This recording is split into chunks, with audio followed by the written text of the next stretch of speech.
Llegué a casa y había 80 personas en mi departamento usando mis llaves y mi dinero. Mi familia lo llamó sorpresa. En 48 horas hice algo que no pudieron deshacer. Llegué a mi departamento un viernes por la noche y había 80 personas adentro que yo no había invitado, el ascensor no funcionaba. Subí 6 pisos arrastrando la maleta del viaje de trabajo. Escuché el ruido desde el tercer piso y pensé que era el vecino de al lado. En el cuarto piso distinguí reggaetón. En el quinto sentí vibraciones en las paredes. En el sexto vi la puerta de mi departamento abierta de par en par, revisé el número. Era el 604. El mío, adentro había cuerpos. Gente tomando directamente de botellas. Alguien había colgado luces de colores en mi sala. Una chica vomitaba en mi planta de bambú.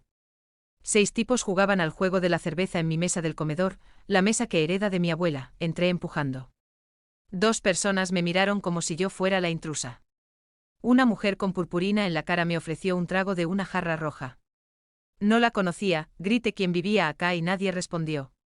Una pareja se besaba en mi sofá, el que pague en 12 cuotas sin ayuda de nadie, caminé hacia mi habitación. La puerta estaba cerrada por dentro. Golpeé. Alguien gritó ocupado y todos rieron, saqué el teléfono. Llamé a mi hermana Mariana. No contestó. Llamé a mi hermano Andrés. Tampoco. Llamé a mi mamá y sonó ocupado durante 15 minutos. Bajé a sentarme en las escaleras.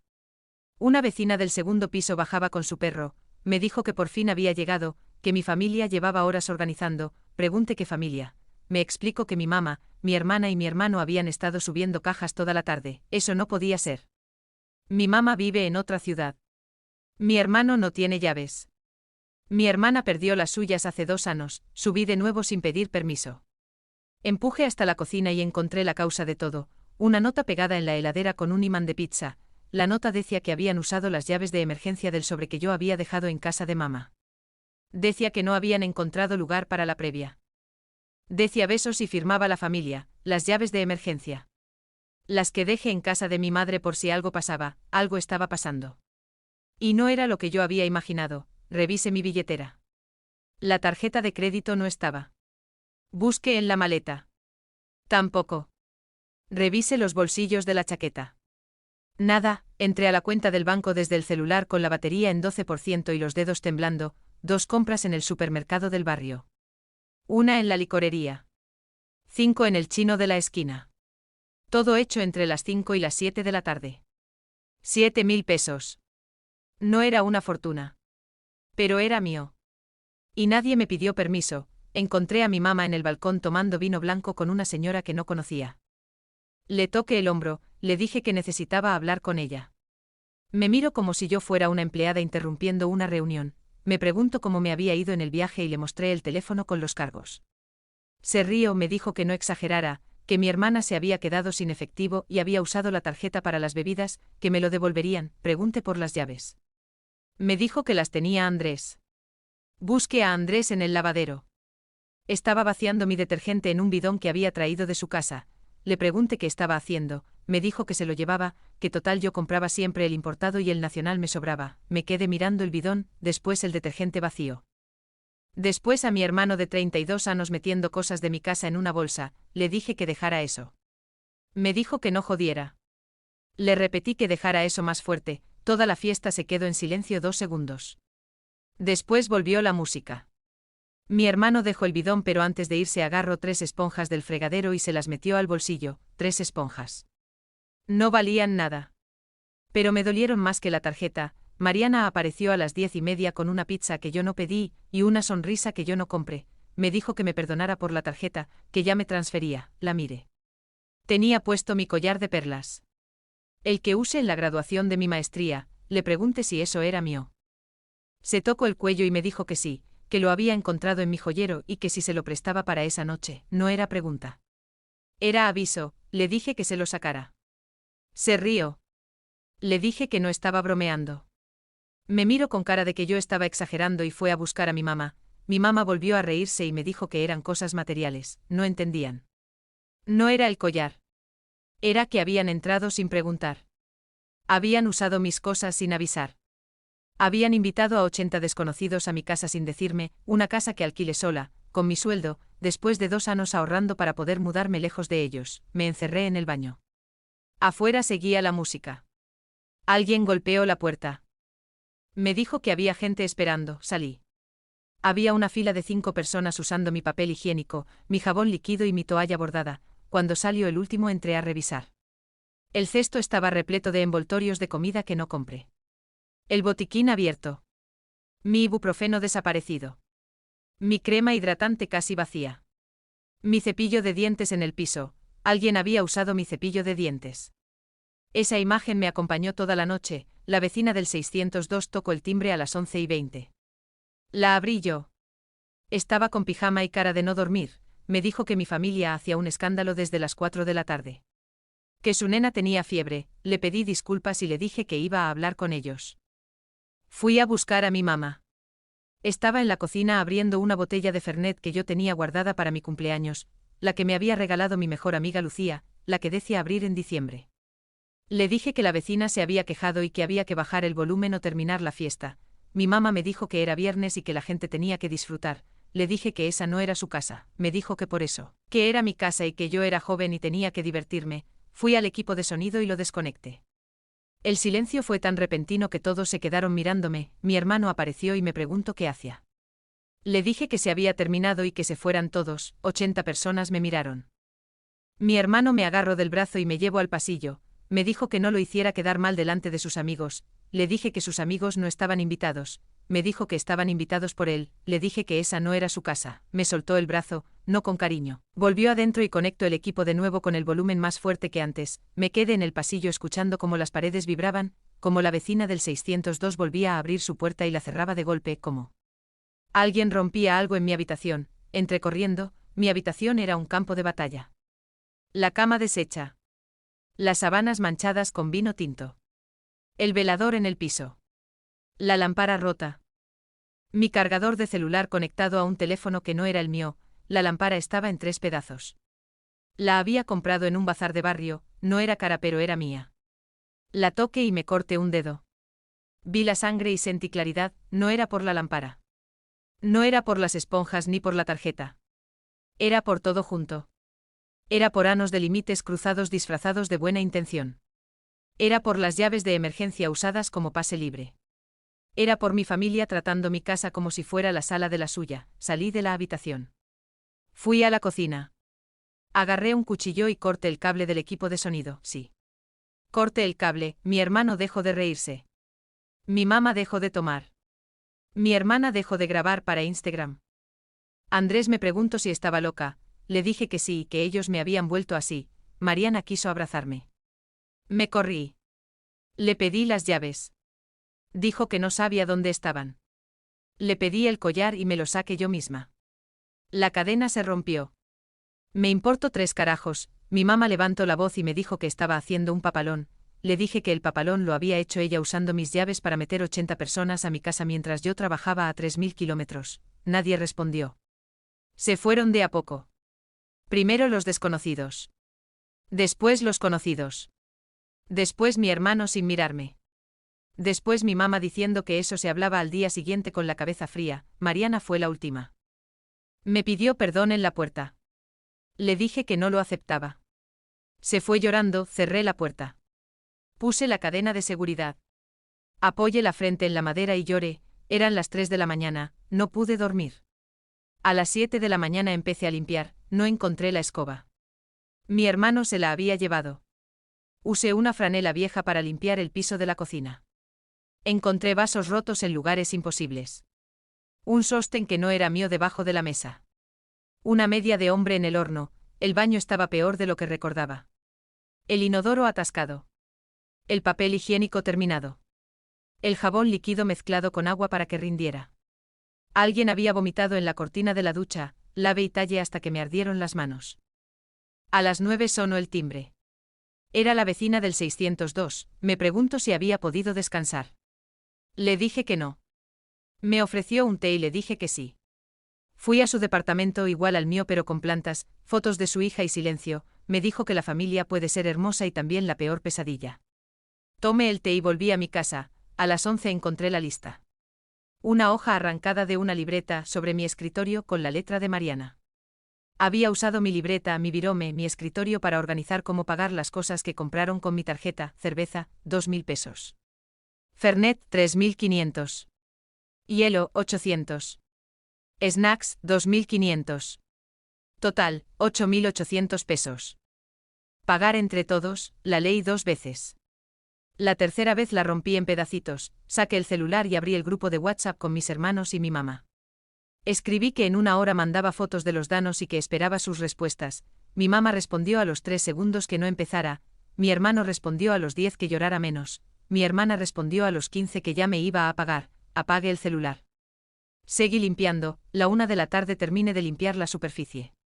La emocional estaba peor que el piso del baño, saqué fotos de todo. La lámpara rota. El inodoro manchado.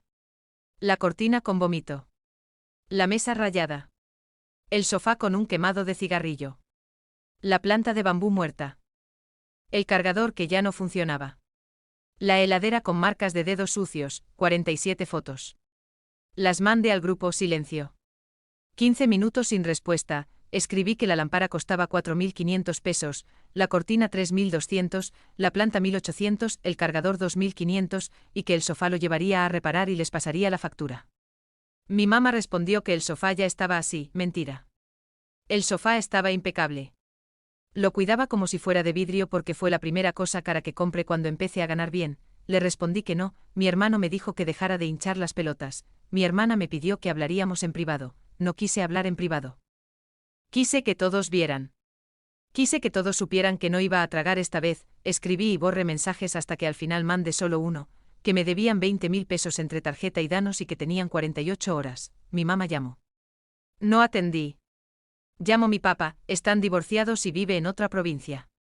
Atendí porque él no tenía nada que ver, me dijo que mi mamá le había dicho que estaba exagerando, le dije que habían entrado a mi casa sin permiso, me dijo que era mi familia, le dije que eso era peor. Se quedó en silencio y me dijo que tenía razón pero que pelear no me iba a hacer bien, le dije que no estaba peleando, que estaba cobrando corto. Me quedé mirando el teléfono. Tal vez tenía razón. Tal vez no me hacía bien. Pero no hacer nada me hacía peor, a las 4 de la tarde no había recibido ni un peso, mi hermana me mandó un mensaje aparte, me transfería la mitad de la tarjeta pero lo otro no porque había sido accidente. Le respondí que la cortina con vómito no había sido accidente, me dijo que no había sido vómito, que había sido cerveza, le dije que la cerveza no manchaba así, me dijo que bueno, pero que no había sido con mala intención, ahí entendí todo. No habían hecho nada con mala intención. Simplemente no habían pensado. Y esa era la parte más aterradora, que podían destruir tu casa, tus cosas, tu paz mental, sin mala intención, solo con desinterés. Solo con total. Después ves, no respondí ese mensaje. Llamé a una cerrajería. Preguntaron si podían venir al día siguiente a la mañana. Les dije que sí. Pregunté por el cambio de cerraduras y me dijeron que sí, que cuando quisiera. Después llamé al banco y pedí cancelar mi tarjeta de crédito para pedir una nueva con número distinto. Me preguntaron si había sido víctima de un robo. Dije que sí. No mentí, después llamé a la administradora del edificio. Pregunté si podía anular las llaves de emergencia que había dejado en recepción. Me dijo que solo necesitaba un mail pidiéndolo, mandé el mail antes de colgar, después busqué mi contrato de alquiler y lo leí completo por primera vez en 2 años. Había una cláusula que decía que no podía haber reuniones de más de 10 personas sin avisar por escrito a la administración, sonreí. Por primera vez en 17 horas, el sábado a la noche no fui a dormir. Me quedé en el living con las luces apagadas mirando la calle desde la ventana, pensé en cada cosa que había pasado. No solo esa noche. Todo. Cuando tenía 15 años, mi mamá abrió mi diario personal y lo leyó en la cena familiar. Todos rieron. Yo lloré. Mi mamá dijo que no tuviera secretos con la familia. Cuando tenía 18, mi hermano tomó prestado mi auto sin permiso. Lo chocó. Nunca pagó el arreglo.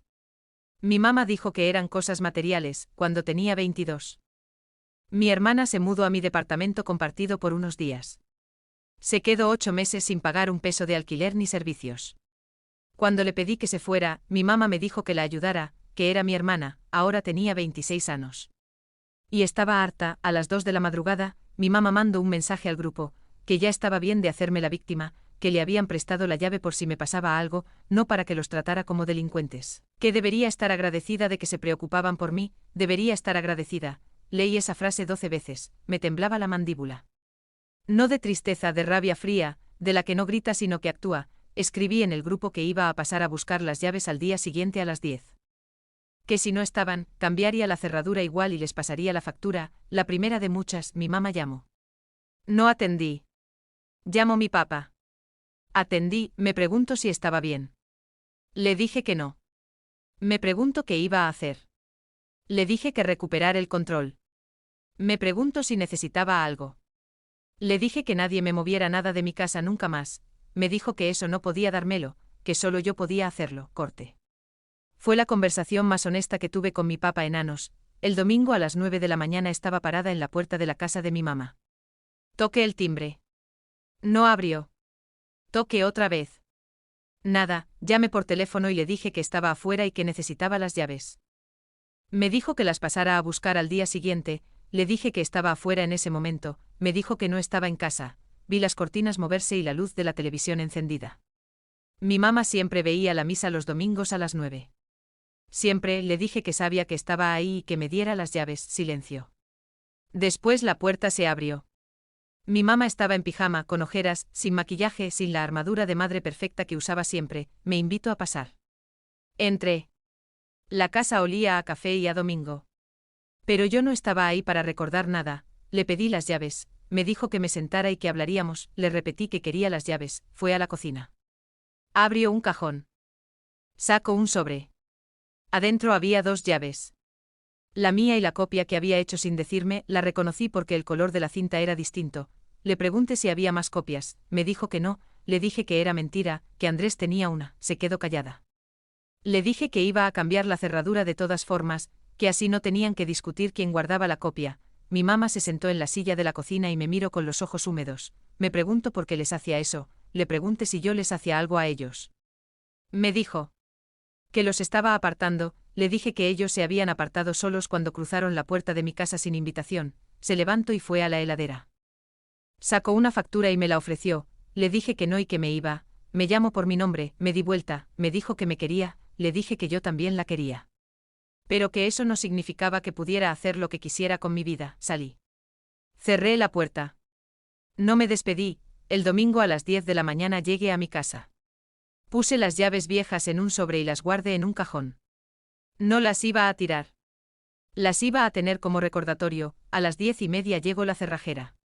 Cambió la cerradura en 40 minutos y me dio 3 llaves nuevas, una para mí, una para mi mejor amiga Lucía, una para la administradora del edificio dentro de un sobre cerrado que decía abrir solo si Claudia está muerta o internada. Mi mamá no estaba en ninguna de esas 2 categorías. A las 11:30 pagué la cerradura, 12.000 pesos. Saqué foto del comprobante y lo mandé al grupo familiar con la leyenda primera factura. Mi hermano respondió que no me iba a pagar nada. Mi hermana me pidió que parara. Mi mamá dijo que hablaríamos cuando me calmara. No respondí nada. A la 1 del mediodía fui al banco. Cancelé la tarjeta de crédito y pedí una nueva con número distinto. Me dijeron que llegaba en 10 días hábiles. Pedí que la enviaran a la sucursal, no a mi casa. A las 2 de la tarde fui a abrir una cuenta sueldo nueva en otro banco. La que tenía era la misma desde los 18 años, mi mamá me había acompañado a abrirla y sabía el número. El usuario y la contraseña porque me había dicho por si te olvidas, cambie todo. A las 3 almorcé sola. Fideos con manteca, los más básicos, los que vienen en bolsa. Fue la mejor comida de mi vida. A las 4 llamé a las empresas de servicios. Cambié las contraseñas de la luz, el gas, el agua y el internet, todo lo que alguna vez había compartido con alguien de la familia porque por si viajas. A las 5, mi hermana apareció en el edificio. La vi por la mirilla. Tocó el timbre. No abrí. Llamo por teléfono. No atendí. Mandó un mensaje diciéndome que bajara. Le respondí que no iba a bajar y que si quería hablar, hablaríamos por escrito. Me pregunto por qué por escrito. Le dije que así quedaban las pruebas, no respondió más. La vi cruzar la calle desde la ventana, camino rápido, con bronca, con impotencia, como yo caminé tantas veces. A las 6 me senté a hacer una lista. No de danos de límites. La escribí en mi computadora con el título Reglas para el acceso a mi vida. Punto 1. Nadie entra a mi casa sin mi permiso expreso y presencial.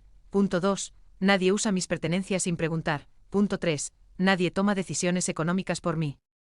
Punto 4. Nadie me dice cómo sentirme. Punto 5. Nadie me dice que estoy exagerando. Punto 6. Si alguien cruza estos límites, se va de mi vida por tiempo indeterminado. Lo imprimí. Lo pegué en la heladera.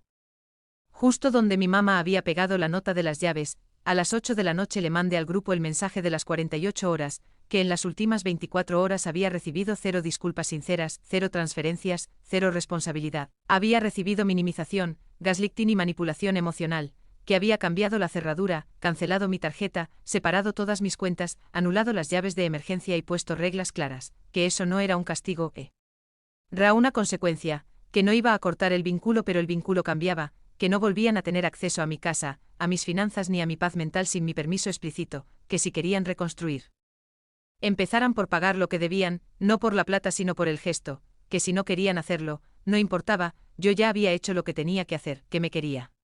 Y que me iba a priorizar siempre. El mensaje quedó enviado a las 8 de la noche del domingo.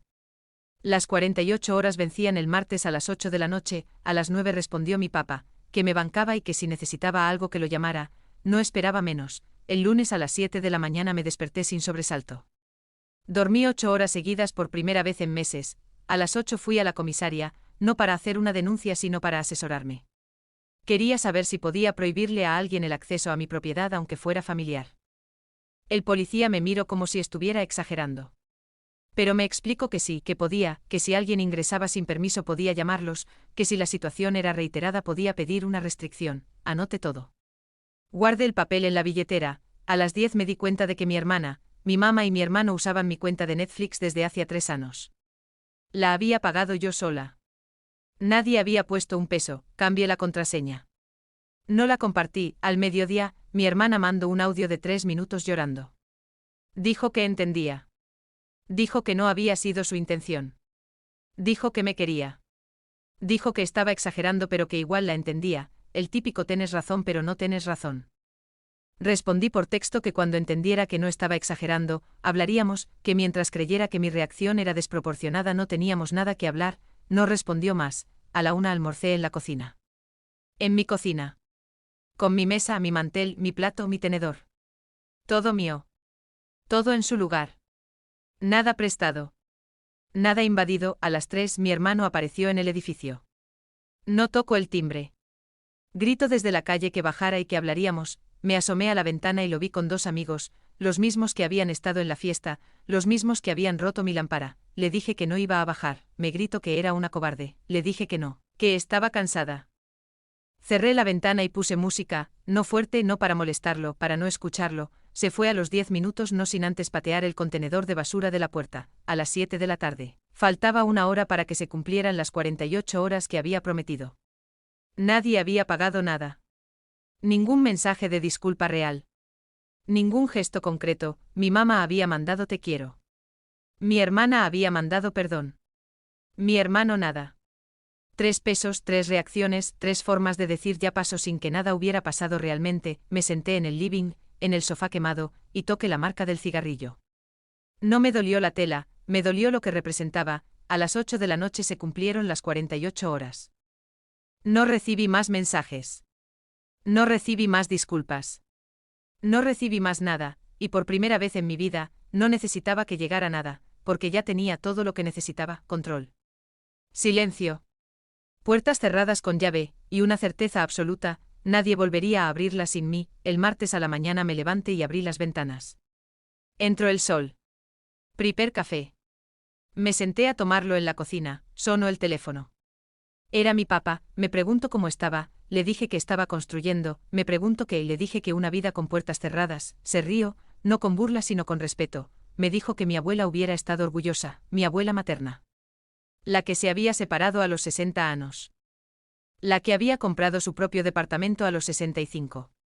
La que había muerto rodeada de plantas y libros y ninguna persona que le faltara el respeto. Le dije que gracias, me dijo que no le agradeciera, que lo hiciera por ella y por mí. Corte, me quedé sentada con el café caliente entre las manos mirando mi cocina. Mi cocina. Sin notas en la heladera que no escribí yo. Sin manos ajenas en mis cajones. Sin mochilas de desconocidos en el piso. En ese momento llegó un mensaje de mi hermana al chat privado. No al grupo, al chat de las 2. Me dijo que había pensado mucho. Que entendía que había cruzado límites. Que no sabía si yo quería hablar, pero que si algún día quería. Ella iba a estar, no le respondí ese día. Tampoco al siguiente, pero guardé el mensaje. A los 3 días llegó la transferencia de mi hermana. No era el monto completo, era lo que podía en ese momento. No me pidió nada a cambio. No puso condiciones. Solo mando la plata con un texto que decía que ya. Sin explicaciones. Sin dramatismo, eso sí lo agradecí. En silencio para mí sin decirle nada, mi hermano no mandó nada. Ni plata ni mensaje. Era el menor y el más necio. Lo conocía desde que nació, sabía que el orgullo le iba a ganar mucho tiempo todavía, mi mamá tampoco mandó plata. Me llamo 3 veces en la semana. No atendí ninguna. El viernes me mandó un mensaje largo que explicaba que lo había hecho con buena intención. Que siempre quiso lo mejor para mí, que no entendía por qué yo la alejaba.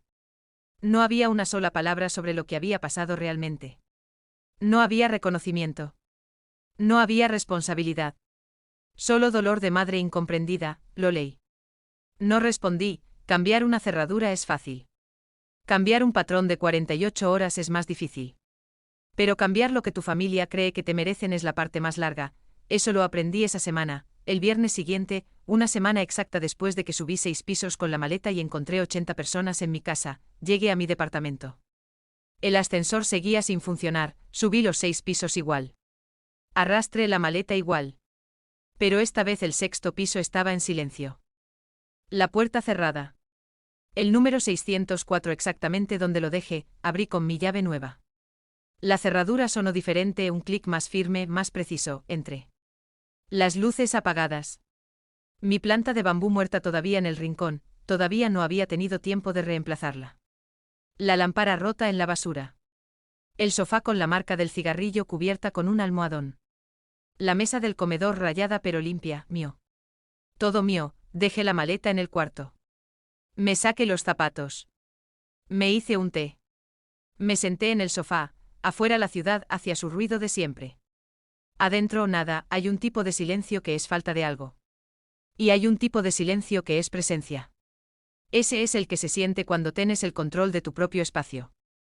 Cuando nadie puede entrar sin que vos lo decidas, cuando cada cosa que hay adentro está ahí porque vos lo pusiste. Esa noche comí lo que quise, a la hora que quise, sin explicarle nada a nadie. Puse una película a la mitad y la abandoné porque me aburrió. Me dormí en el sofá, me desperté a las 3 de la madrugada con el cuello torcido y fui a mi cama, y mientras me dormía de nuevo pensé en mi abuela. En su departamento con plantas y libros. En cómo eligió a los 60 años empezar de nuevo. En cómo murió sin que nadie le faltara el respeto, yo tenía 26. Me quedaba mucho tiempo por delante, pero el camino empieza con una cerradura nueva y 3 llaves, una para vos. Una para alguien que te quiere de verdad, y una guardada bajo condiciones claras, el resto lo decide el tiempo. Y las puertas que vos eliges abrir, las llaves dejaron de abrir mi puerta y también dejaron de abrir mi vida. Esa noche, mientras la ciudad dormía, yo desperté, Claudia dejó de ser la hija, la hermana, la que presta, la que aguanta, la que entiende, la que perdona. Claudia empezó a ser solo Claudia, y eso, después de todo, era lo que siempre debió ser.